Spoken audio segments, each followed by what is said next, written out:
भावाचं माझं ॲडमिशन करायचं होतं म्हणून निघालो होतो नाशिकला. मग काय हे टोपवर आलो होतो. ट्रॅव्हल्स येणार होती म्हणून वाट बघत होतो. नंतर मग काय गेलो स्लीपरनं. मग पोचलो नाशिकमध्ये अवतार आमचं.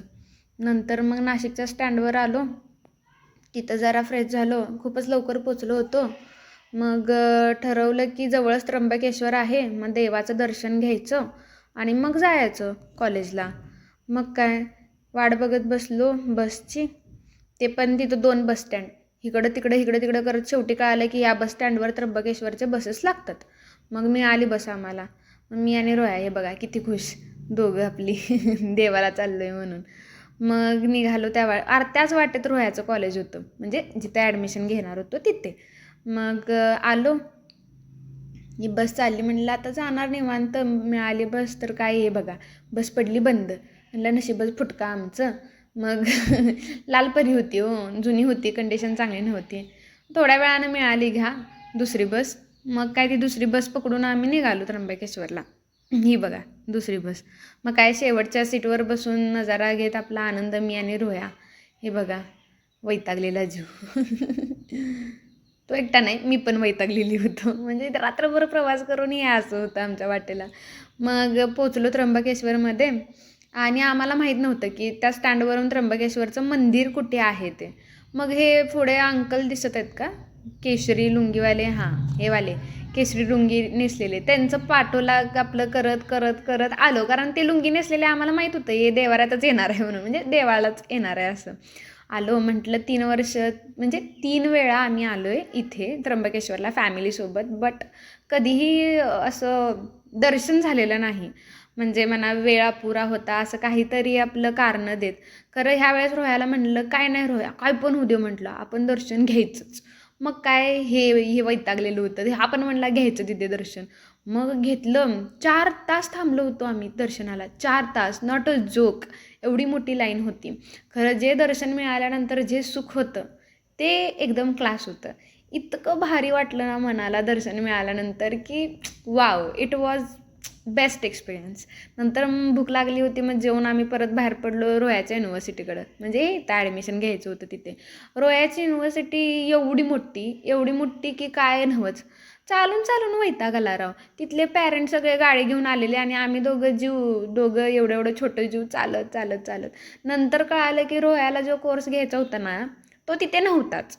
ह्या गड्याला घ्यायचा होता फॉरेन्सिक सायन्स अँड सायबर. तिथं फक्त फॉरेन्सिक सायन्स होतं आणि ह्यांची फी एवढी की बाबा ढगाला टेकणारी. 75,000 पर इयर आणि हॉस्टेलचं 1.5 लाख रुपये पर इयर. म्हटलं ठीक आहे. खरं रोह्याचं काय त्याला सायबरच हवं होतं. मग तिथंच बसून रोह्याला जरा शिव्या घातल्या, जाळधूर काढला त्याच्यावर. आणि नंतर मग जरा चौकशी केली. मग कळालं की हां बाबा असा कोर्स आहे, खरं तो फक्त आणि फक्त औरंगाबादमध्येच आहे आपल्या महाराष्ट्रात. मग तिथे आम्ही औरंगाबादला म्हणजेच संभाजीनगरला जायला निघालो. संध्याकाळ झाली, रात्र झाली. मग तिथे आम्ही स्टे केला. आणि स्टेचं सांगायचं गेलं तर एक तर ऑनलाईनच बुकिंग करायचं हॉटेल. डायरेक्ट कुणावरही विश्वास ठेवून जायचं नाही. सेफ्टी पहिला बघायची. मी काय केलं घोडचूक, म्हणजे मी चूकच केली सोडा, जाऊ दे ते नको रिपीट करायला. सकाळ झाल्या उठलो आणि मग आलो इथे बाबासाहेब युनिव्हर्सिटी म्हणून आहे. मला वाटलं इथं मिळतं आहे ॲडमिशन, कारण तेच दाखवत होतं ना. तर इथं आल्यानंतर आणि कळालं की बाबा तिथे ॲडमिशन नाही घ्यायचं आहे. पीपल्स कॉलेज म्हणून आहे, ते जालना रोडला आहे ना, तिथे ॲडमिशन घ्यायचं होतं. मग ते आता जालना रोड म्हटल्यानंतर परत आम्ही युनिव्हर्सिटीमधून आलो मागे. हे काका आम्हाला सोडत होते. हे काका भारी होते घरं. मस्त आपलं बोलत बोलत 10 मिनटं बोलले ते आमच्यासोबत. म्हणजे अनोळखी माणूस होता, खरं जरासं आपुलकी वाटली बाबा त्या औरंगाबादमध्ये, म्हणजे संभाजीनगरमध्ये. मग काय आलो. त्यांनी सोडलं आम्हाला स्टँडवर आणि सांगितलेसुद्धा की फसू नका कुणाला, माणसं फसवतात, रेट जास्त घेतात. मग म्हटलं होय होय सगळं होय होय म्हणत आलो. आणि काकांचं काय खरंच निघालं. ते सोडलं त्याने आम्हाला. हां, ते काय सांगत होते की त्यांनी एका माणसाला हेल्प केली होती, मुलग्याला. त्याचे डॉक्युमेंट्स हरवले होते आणि ह्यांनी त्यांना हेल्प केली होती. आणि तो मुलगा ह्यांना 2 का 4 वर्षांनी भेटला आणि ह्या काकांना विचारला की तुम्ही एका मुलग्याला हेल्प केली होती का कुणाचे कागदपत्र शोधायला. मग हा काका म्हणले हो, एक 4-5 वर्षामागे केली होती. मग त्या मुलग्याने ह्या काकांचा पाया पडला, म्हणला तुम्ही त्यावेळेस मला हेल्प केली म्हणून मी आज पोलीस ऑफिसर झालो आणि मग 5,000 रुपये म्हणून असेच खुशीने त्यांना दिले, हेच सांगत होते ते काका.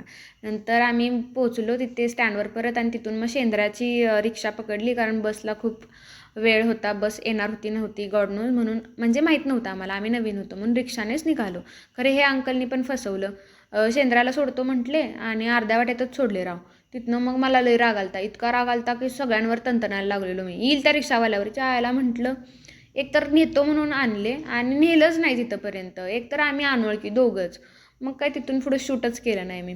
शेवटी मग रोह्याचं ॲडमिशन केलं, डिपॉझिट त्यांनी भरलं, हॉस्टेलचं त्यांनी बघितलं.